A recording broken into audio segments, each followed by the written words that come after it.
Olá, gente, tudo bom? Mais uma vez, bem-vindos ao nosso canal e a você que nos acompanha através desse veículo. Espero que vocês possam nos compreender perfeitamente. Ok, é comum e principalmente nós estamos testemunhando no cenário político brasileiro atual grandes conflitos, grandes debates de ideias, principalmente nesse momento em que nós estamos vivendo um processo político em que nós iremos eleger os próximos prefeitos, as próximas prefeitas, vereadores e vereadoras dos municípios.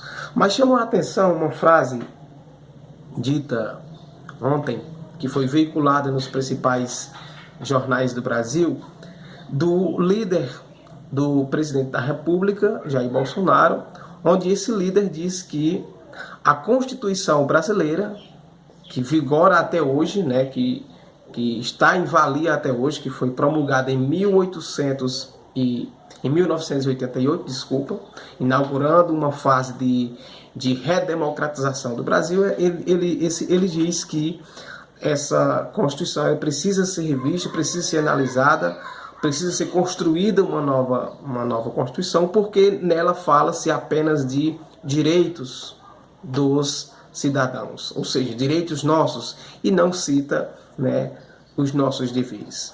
Então essa frase causou estranheza no meio político, causou estranheza também em setores da sociedade civil, porque a Constituição brasileira de 1988 é uma das mais completas do mundo, e ela marca um período muito importante da história do Brasil em que há uma fase de saída do Brasil de 21 anos de ditadura civil-militar e inaugura um novo tempo, uma nova era de democracia do Brasil, onde nessa democracia a gente tem o poder, inclusive poder de escolha, como nós vamos testemunhar agora no dia 15 de novembro. Mas enfim, por que nós começamos citando essa questão? Porque o tema da nossa conversa agora é a Quarta República ou República Populista, como é visto também pelos historiadores e pelas historiadoras. Esse termo República Populista ele acabou ficando famoso na história do nosso país, porque foi um período que, aliás, é um período que separa duas ditaduras. Como nós destacamos em outras oportunidades, Getúlio Vargas começou a construir, pensar uma forma de ele permanecer no poder a partir do momento em que ele constrói. Nós citamos que o Vargas teve três fases do seu governo, de 30 a 34 em um governo provisório, de 34 a 37 em um governo constitucional, a partir da elaboração de uma Constituição, e de 37 a 45, onde ele inaugura o Estado Novo. E é esse Estado Novo que dá ao Brasil nessa época um caráter de ditadura, de ausência de liberdade. Então o Estado Novo também é um regime ditatorial no Brasil. Então a Quarta República, ou República Populista, ela é uma fase na história do Brasil que vai separar exatamente essas duas ditaduras. A ditadura do Estado Novo, de Getúlio Vargas, e a ditadura civil-militar, que foi a mais duradoura do nosso país, que vai se iniciar em 1964 e ter fim em 1985. Portanto, mais de 2 décadas de ausência de liberdade, mais de 2 décadas de prisões arbitrárias, de prisões ilegais, mais de 2 décadas de exílio, de pessoas sendo obrigadas a sair do seu país porque não tinham liberdade de escolha, não tinham liberdade de expressão. Mais de 2 décadas de assassinatos, mais de 2 décadas de presos políticos. Portanto, a Quarta República, ou República Populista, é uma fase na história do Brasil que vai ficar no meio dessas duas ditaduras. A ditadura de Vargas com o Estado Novo, de 47 a 45 e a ditadura civil-militar de 64 a 1985. Tá bom? Então, a Quarta República, ou República Populista, ele vai separar essas duas ditaduras no Brasil no século XX. Tá bom? Então, esse capítulo da história nacional, o capítulo da história do Brasil, né, produziu, portanto, que vai se estender, a Quarta República ou República Populista vai se estender de 1945, quando finda o Estado Novo, a 1964, quando inicia a ditadura civil-militar. E esse período da Quarta República, de 45 a 64, o Brasil vai ter, ao longo desse período, 10 presidentes, entre eleitos, né, de forma legítima, né, e presidente também interinos, sendo que neste instante, nesse momento, que se inicia o processo de industrialização do Brasil. Né? A Quarta República, ou República Populista, faz com que o Brasil abandone de uma vez aquela política agrária, ou seja, de um país eminentemente agrário, de um país eminentemente agrícola. A República Populista vai inaugurar uma fase de desenvolvimento industrial no Brasil. Então isso é preciso que nós tenhamos em mente também. Só que essa ideia de populista, ela é o resultado, inclusive, de uma ideia, de uma visão, de um momento na política do Brasil em que personalidades políticas geralmente eram classificadas assim, de populista, porque eles tinham por hábito buscar a simpatia, buscar a confiança dos setores populares, né? Buscar a confiança daquelas pessoas que não tinham poder aquisitivo, buscar a simpatia dessas pessoas que não tinham poder aquisitivo, né? Então eles acabavam utilizando dessa simpatia, acabam utilizando dessa confiança que eles buscavam ter nessa comunidade para utilizar essa mesma população de massa de manobra, né? Como um instrumento político de manobra, que ainda hoje é visto, né? Diga-se de passagem. Essa visão desse período entre ditaduras, ela, digamos assim, ela não é unânime, né, entre os historiadores. Tampouco esse termo ele é empregado, né, para se destacar esse período, uma vez que outras forças, além dos próprios políticos populistas, tiveram amplo espaço, tiveram poder nesse entre ditaduras, nesse período entre ditaduras, né? Inclusive os próprios comunistas, né, durante algum tempo chegaram a marcar não nesse cenário político da época. Por isso que o termo populista ele não atinge um setor completo, né? Não encontra valia entre a maioria dos historiadores, mas é perfeitamente possível que nós denominemos também de República Populista por essas características que nós citamos aqui. O fato é que as principais lideranças desse período de 45 a 64, né, fazem até hoje, né, parte do imaginário político, né, popular brasileiro, né? Ainda hoje estão presentes na mente dos brasileiros, né? Porque despertaram carisma, né? Também faz parte porque muitas pessoas repudiam esses próprios políticos, né, e tudo mais. Entre essas personalidades, nós podemos aqui citar o próprio Jânio Quadros, nós podemos citar Adhemar de Barros, nós podemos citar o próprio Getúlio Vargas, Juscelino Kubitschek, que no momento maior das suas carreiras políticas chegavam a trazer em torno de si multidões de pessoas que acabavam se apaixonando por suas ideias, por seus projetos, por seus discursos, né, de um Brasil desenvolvido, né? Ao mesmo tempo, essas mesmas ideias, esses mesmos projetos, né, desses políticos carismáticos, né, iam contagiando a população, né?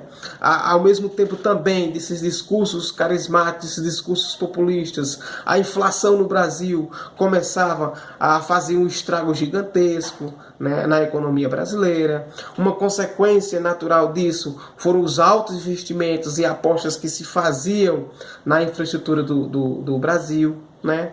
Claro que esse poder também destruidor iria causar cada vez mais incerteza, ao mesmo tempo em que iam causando desemprego, causando aumento do preço dos alimentos e tudo mais. Então, veja que esse cenário que nós estamos colocando aqui é um cenário que nós estamos vivendo hoje no Brasil, de alta inflação, onde os alimentos mais importantes para ser colocados na mesa dos brasileiros estão tendo uma alta muito grande, né? Recentemente alguém perguntou ao presidente se não podia baixar o preço do arroz, que é um produto muito importante na mesa do brasileiro, e ele disse, com ar de arrogância, que fosse comprar na Venezuela. Ora, a função da presidência da República não é essa. A função da presidência da República é construir políticas públicas, inclusive que possa baratear o preço dos alimentos que é colocado na mesa de cada brasileiro ou de cada brasileira. Então, esse cenário que nós estamos colocando aqui, de alta de inflação, de aumento do produto dos alimentos, de uma alta de desemprego muito forte, nós estamos vivendo hoje, né? Para você ter uma ideia, nós temos quase mais de 14 milhões de desempregados, né? O preço do arroz chega a absurdos, né? R$5, né? O preço do óleo está numa alta gigantesca. Então são produtos importantes que não podem faltar na mesa de ninguém. E isso nós estamos vivendo hoje. E esse cenário de hoje foi visto, né, nessa própria República Populista de 1945 a 1964. Né? Então, em meio a esses grandes tumultos, nós tivemos também o suicídio de Getúlio Vargas em 1954, né? Além da dificuldade de Juscelino Kubitschek em tomar posse após ter sido eleito em 1956. Veja que a República Populista, ou Quarta República, como também é chamada, ela se estende de 45 a 64. E nós estamos falando aqui do suicídio de Getúlio Vargas, que ocorreu em 54, e da dificuldade de um presidente eleito em 56 de assumir o seu posto, né? E tudo mais. Então, Juscelino teve dificuldade de tomar posse em 56, a presidência após ser eleito em 56, e a presidência de pouco mais de 7 meses apenas, que foi dada a Jânio Quadros. Jânio Quadros teve apenas 7 meses de sendo presidente, né? Para vocês verem o quanto esse quadro político, durante essa Quarta República, ele foi tenso, ele foi conflituoso. Tá bom? E acabaram por colocar esse cenário, acabaram por colocar essa República Populista num impasse, num grande problema, né? As forças conservadoras desse período, por exemplo, as forças conservadoras desse período, é importante que a gente coloque isso aqui com muita nitidez, aos poucos elas iam se cansando, né, dessas propostas populistas, além do que esse populismo no Brasil ia cada vez mais à esquerda, né? Esse populismo ia caminhando cada vez mais no sentido de políticos de esquerda. E para as pessoas conservadoras, tanto nos costumes quanto nas ideias políticas, né, isso não era bom, não passava a ser bem visto. Tá bom? Depois a gente vai citar de forma mais clara, mais nítida, essa diferença entre direita e esquerda, entre conservadores e progressistas, tá bom? No nosso país. Então, em uma época em que a Guerra Fria estava ainda influenciando os principais países do mundo, né? Influenciando bastante as políticas de países periféricos, como o nosso próprio Brasil, a aproximação do populismo com as forças de esquerda acabavam servindo para mostrar que a oposição a esse modelo político havia acabado, né? O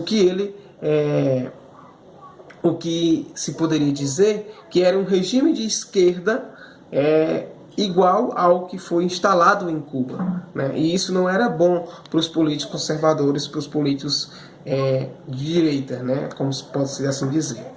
procurando,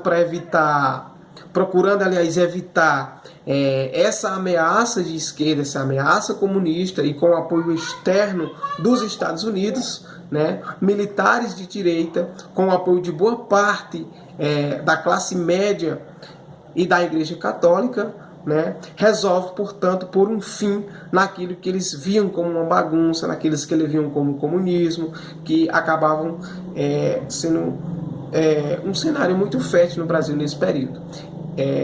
E nós vamos, a partir disso, inaugurar o segundo período ditatorial no Brasil, agora com uma ditadura civil-militar de direita.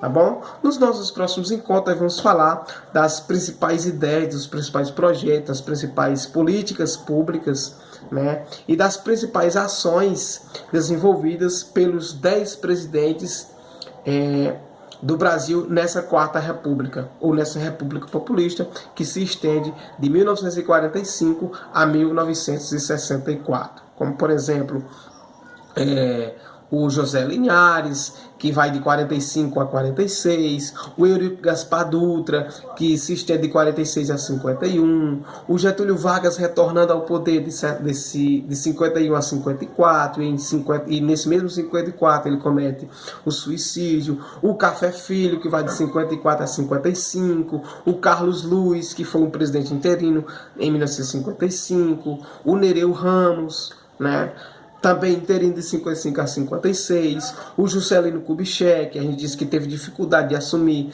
que faz de 56 a 61, Jânio Quadros, 61, né? Ainda Ranieri Mazzilli, de 61, que foi um interino, e o próprio João Goulart, que vai de 61 a 1964, tá bom? Então, esses 10 presidentes nós vamos tratar de forma muito mais ampla, com as suas principais ações, a partir de um próximo encontro. Perfeito? É isso aí. Abraço virtual a todos e a todas.